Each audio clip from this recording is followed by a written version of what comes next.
Imagine you wake up one morning and the air feels different, heavy.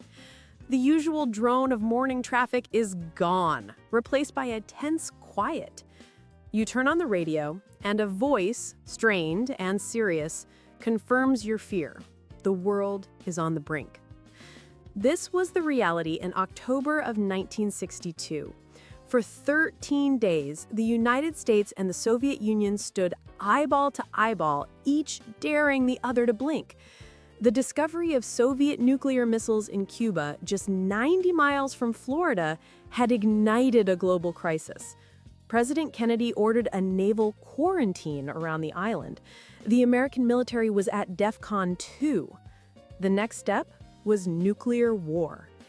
While world leaders negotiated in public, the fate of humanity was being decided in the shadows, in places the cameras would never see. Deep in the Sargasso Sea, a Soviet submarine, the B-59, was cornered. U.S. Navy destroyers dropped depth charges around it, not to sink it, but to force it to the surface. Inside the sweltering, cramped vessel, communication with Moscow was dead. The crew hadn't heard from home in days. The captain, Valentin Savitsky, was convinced that war had already broken out. He gave the order to prepare their special weapon, a 10-kiloton nuclear torpedo. An attack on a U.S. carrier would have been an undeniable act of war, triggering a full-scale nuclear retaliation. The launch required the unanimous consent of 3 senior officers. The captain said yes. The political officers said yes. The world's future came down to one man's vote. His name was Vasily Arkhipov. As second-in-command, he was the lone voice of reason. Amidst the panic and the rattling explosions outside the hull, he refused to authorize the launch. He argued that the depth charges were signals, not attacks. He calmed the captain and persuaded him to surface and await orders.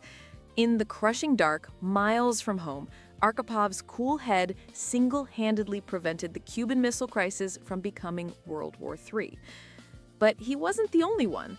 On that very same day, October 28th, on a U.S. airbase in Okinawa, Japan, another fuse was lit. A launch order was mistakenly transmitted to the crews of 32 nuclear-armed missiles.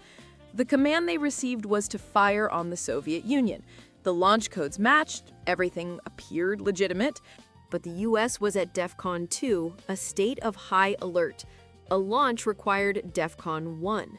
A captain on duty noticed the discrepancy. He knew something was wrong. As a lieutenant prepared to execute the launch, the captain ordered 2 airmen to physically restrain him, holding him at gunpoint to stop the countdown.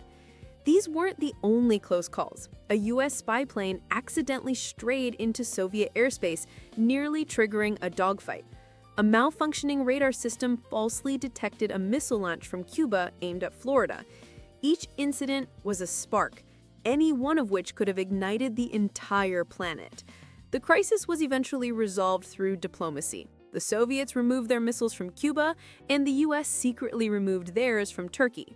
A hotline was installed between Washington and Moscow to prevent future miscommunications. But the real lesson of those 13 days isn't just about presidents and politics. It's about the anonymous men, deep under the sea and in concrete bunkers, who faced the apocalypse and chose humanity. The world kept turning not because of grand strategies, but because of the quiet courage of a few good people who refused to push the button.